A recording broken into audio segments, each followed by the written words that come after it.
ওগো রসুল, প্রিয় রসুল, প্রাণের রসুল।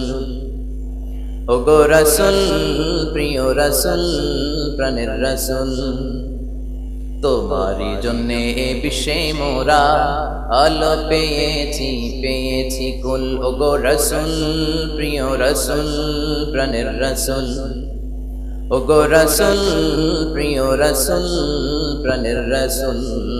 বিশ্বনবী নারীদেরকে বললেন, তাসাদ্দাকনা, give charity, O the women community of Medina, give charity as much as possible to the poorer section of the society. সমাজের দরিদ্রদের জন্য, জিহাদের জন্য, ভালো কাজের জন্য তোমরা চ্যারিটি করো, সদাকা করো, দান করো। নারীরা বললেন, এত পুরুষ থাকতে আমগরে কোন কেন? নারীদের এরকম একটু মেজাজ আছে না নাই? অল্পতে রেগে যায়, আবার একটু ভালো কথা বললে ও আমার ময়না পাখি, ও আমার টুনটুনি, ও আমার কৈতরি, এগুলো বলে দেখেন নরম হয়ে যাবে, ঠিক কিনা? যশোরও এরকমই হওয়ার কথা, ঠিক কিনা? গোটা বিশ্বের নারীদের একরকম স্বভাব, অল্পতে রেগে যায়, অল্পতে চটে যায়, খুব বেশি রাগ করে, বায়না ধরে, কিন্তু রাগ ভাঙিয়ে ফেললে আবার খুশি হয়ে যায়, ঠিক কিনা? মা আয়েশা বিশ্বনবীর একমাত্র কুমারী বউ, ভার্জিন ওয়াইফ। বিশ্বনবী সাল্লাল্লাহু আলাইহি ওয়াসাল্লাম যত বিয়ে করেছিলেন সবাই ছিল উইডো, বিধবা। আগে একটা, দুইটা, তিনটা বিয়ে, আগে তিনটা, চারটা, পাঁচটা সন্তান, এরকম নারীদেরকে বিয়ে করেছেন। শুধুমাত্র কেবলমাত্র একমাত্র একজন নারীকে বিশ্বনবী কুমারী বিয়ে করেছেন, যার আগে বিয়ে হয়নি। তিনি হচ্ছেন বিশ্বনবীর প্রিয় বন্ধু আবু বকর as-সিদ্দিক রাদিয়াল্লাহু তাআলা আনহু কন্যা আয়েশা রাদিয়াল্লাহু আনহা। পড়েন সুবহানাল্লাহ। মা আয়েশার চেহারাটাকে সাইয়েদনা জিবরাইল এরকম একটা জান্নাতি রেশমি কাপড়ের মধ্যে এনে বিশ্বনবীকে বললেন, দেখেন তো মেয়েটাকে কেমন লাগে? বিশ্বনবী বললেন, ভালো লাগে। কার মেয়ে? জিবরাইল বললেন, আপনার বন্ধু আয়েশা। এরপর আবু বকরের মেয়ে। এই পর্ব চলে গেল। তার কয়েকদিন পরে ডিরেক্ট প্রপোজ, সরাসরি আরশ থেকে প্রস্তাব এসেছে যে আল্লাহ প্রস্তাব পাঠিয়েছে, মেয়েটাকে বিয়ে করবেন কিনা বলেন। বিশ্বনবী বললেন, তুমি যদি বিয়ের ঘটক হও, আল্লাহ যদি হয় বিয়ের কাজী, আমি মুহাম্মদ রাজি। বিয়ে হয়ে গেল, বিয়ে হয়ে গেল, কিন্তু ঘরে ফার্নিচার নাই, তোষক নাই, ভালো জাজিম নাই, ভালো পর্দা নাই, ড্রয়িং রুম নাই, ডাইনিং টেবিল নাই, গেস্ট আসলে বসানোর মতো সুন্দর জায়গা নাই, কিন্তু শান্তি আছে না নাই? শান্তি দেওয়ার মালিক একজন, তিনি কে? হাজার কোটি টাকার মালিক হলেই যে খুব শান্তিতে আছে এমনটা নাও হতে পারে, ঠিক কিনা? বরং যারা হাজার কোটি টাকা বানিয়েছে, কালো টাকার পাহাড় করেছে, তাদের ঘরেই শান্তি নাই, তাদের ঘরে শুধু অশান্তি। ছেলে কথা শুনে না, ছেলে কয়, বাবা আমি খেলবো ব্লু ওয়েল, আছে না নাই? 50টা নাকি স্টেপ, লাস্ট স্টেপে ছাদের উপর থেকে লাফায় পড়ে মরে যায়, সুইসাইড করে, গুষ্টি মারে ব্লু ওয়েলের উপর, ঠিক না? এগুলো বাংলার জমিনে ঢুকতে দেয়া যাবে না। ছেলে কয়, ড্যাড আমি হইলাম ইয়ো ইয়ো, মাইয়া কয়, ড্যাড আমি হইলাম কিরণমালা, বউ কয় আমি পরকিয়া করি। এরকম ফ্যামিলি আছে না নাই? ফ্যামিলিটা জাহান্নামের আড্ডাখানা। হাজার কোটি টাকার মালিক BMW তে চড়ে, মার্সিডিজ বেঞ্জে চড়ে, mini Cooper, Rolls Royce, range rover, land cruiser, Bugatti, Audi, এগুলোতে চড়ে, কিন্তু শান্তি নাই। এরকম ফ্যামিলি আছে না নাই? কিছু খেতে পারে না, হাইপারটেনশন, ডায়াবেটিস, ডাক্তার বলে কিচ্ছু খাবি না, খাসি খাবি না, মুরগি খাবি না, চিংড়ি খাবি না, খালি ঘাস খাবি। ছাগলও খায়, তুইও খা, ঠিক কিনা? ঘাস বলতে আই মিন ভেজিটেবল। ধনীরা ডাক্তারের কাছে গেলেই বলে ভেজিটেবল খান, স্লিম থাকবেন, সুস্থ থাকবেন। রাতে ঘুম নাই, 3টা ট্যাবলেট খায়, আধা ঘন্টা পর লাভ দিয়ে ওঠে, আমার BMW না জানি কেউ চুরি করে নিয়ে যায়, নাকি দুদকের কর্মকর্তা চলে আসে, ঠিক কিনা? শান্তি নাই, ঘুম নাই, টেনশন, চিন্তা, রোগ। কিন্তু আমার রিকশাওয়ালা, কুলিওয়ালা, ঠেলাওয়ালা, দিনমজুর, তাদের কি কোনো টেনশন আছে? রোগ আছে। রোগ হইলে এদের চিকিৎসা করার টাকা আছে? টাকাও নাই, আল্লাহ রোগও দেয় নাই, সব খেতে পারে, আলহামদুলিল্লাহ পড়লে পড়ে। গরু, খাসি, চিংড়ি সব। বিয়ার দাওয়াত যদি কোনো রিকশাওয়ালা পায়, মনে মনে আজকে খাইয়া কোপাইয়া কোপা শামসু করে দিন, সব হজম, খাইলেই হজম, সুবহানাল্লাহ। রাতে ঘুমের ঝামেলা নাই, ওর যেখানে রাইত ওইখানেই বিছানায় মাথা লাগতে দেরি, নাক ডাকতে দেরি হয়, ওর নাকের ডাকের আওয়াজে ট্রাকের ইঞ্জিনও ফেল। ঘরে শুধু শান্তি আর শান্তি। ঘরে ঢুকে দেখে বিবি নামাজ পড়ে, বাচ্চাটা কোরআন পড়ে, মেয়েটা ইসলামী সাহিত্য পড়ে, চিল্লায় বলেন ঠিক কিনা? এজন্য শান্তি দেওয়ার মালিক কে? মা আয়েশা বিশ্বনবীর একমাত্র কুমারী বউ, মনে আছে? ভুলে গেছেন বোধহয়। ঘরে ফার্নিচার নাই, জাজিম নাই, বালিশ নাই, আছে ঘর ভরা শান্তি। বিশ্বনবী মা আয়েশার সাথে অনেক বেশি রোমান্টিক আচরণ করতেন, খুনসুটি করতেন, এক্সারসাইজ করতেন। আমরা বিবিদের সাথে প্রেমালাপ করতে চাই না, রোমান্টিক আচরণ করতে চাই না। সব স্ত্রী চায় তার স্বামী তার প্রতি একটু রোমান্টিক হোক, একটু ভালোবাসার কথা বলো। স্ত্রীকে ভালোবাসার কথা বললে সব আসার নাই। আধরাতে যদি ঘুম ভেঙে যায়, মনে পড়ে মোরে প্রিয়, চাঁদ হয়ে রব আকাশের গায়ে, বাতায়ন ফুলে দিও। বলেন আল্লাহু আকবার। এই সুন্দর গানগুলো স্ত্রীকে শোনাবেন, বিবিকে শোনাবেন।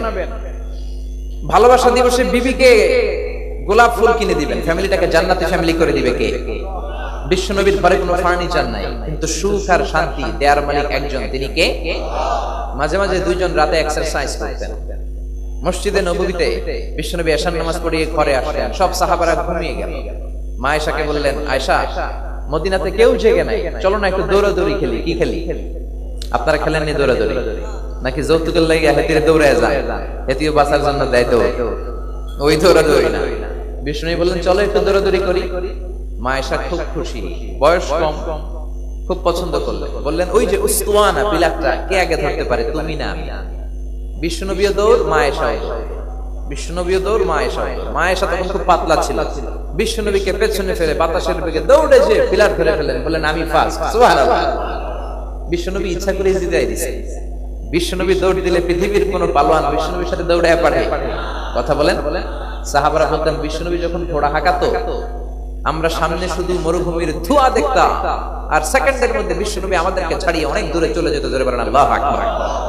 মক্কার সবচেয়ে বড় কুস্তিগিরকে বিশ্বনবী ধরে 3টা আসার মেরেছিলেন। তার মানে গায়ে শক্তি বেশি না কম?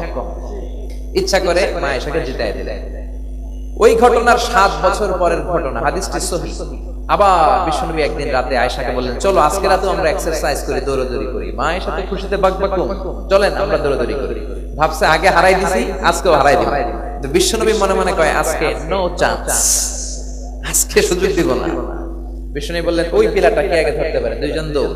বিশ্বনবী এবার চান্স না দিয়ে আগে ধরে ফেললেন, আগে ধরে ফেললেন, আগে ধরে ফেললেন। মা আয়েশার মন খারাপ, বিশ্বনবী জিতে গেলেন। মা আয়েশা চুপ করে দাঁড়িয়ে আছে। মা আয়েশা রেগে গেলে ওনার গালগুলো লাল হয়ে যেত। এজন্য বিশ্বনবী ওনাকে আদর করে ডাকতেন মায়ের। সুবহানাল্লাহ কইবেন না? মা আয়েশা রাগ করে দাঁড়িয়ে আছে। বিশ্বনবী বললেন, আয়েশা রেগে আছো কেন? ওই যে 7 বছর আগে হারাইছিলে, আজকে হারাইয়া ওটার প্রতিশোধ নিয়ে নিলাম। এরকম খুনসুটি করলে ফ্যামিলিটারে জান্নাতি ফ্যামিলি বানাই দিবে কে? এজন্য নারীরাও ইসলামের জন্য অনেক অবদান রেখেছে। ইন্নাল হামদালিল্লাহি নাহমাদুহু ওয়া নাস্তাঈনুহু ওয়া নাস্তাগফিরুহু ওয়া নু'মিনু বিহি ওয়া নাতাওয়াক্কালু আলাইহি ওয়া না'উযু বিল্লাহি মিন শুরুরি আনফুসিনা ওয়া মিন সাইয়্যাতি আ'মালিনা মান ইয়াহদিহিল্লাহু ফালা মুদিল্লা লাহু ওয়া মান ইউদ্লিল ফালা হাদিয়া লাহু أي فلن تجد له وليا مرشدا ونشهد أن لا إله إلا الله وحده لا شريك له هو الذي لا ضد له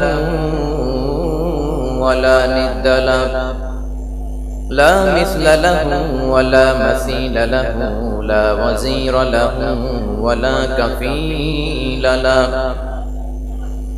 لا شبه له ولا شبيه له لا ولد له ولا والد له وهو الواحد الفرد الصمد لم يلد ولم يولد ولم يكن له كفوا أحد ونشهد أن سيدنا ونبينا وحبيبنا وبشيرنا ونذيرنا وطبيبنا وطبيب أرواحنا وحبيبنا وحبيب ربنا মুহাম্মাদান আবদুল্লাহি ওয়া রাসূলুহু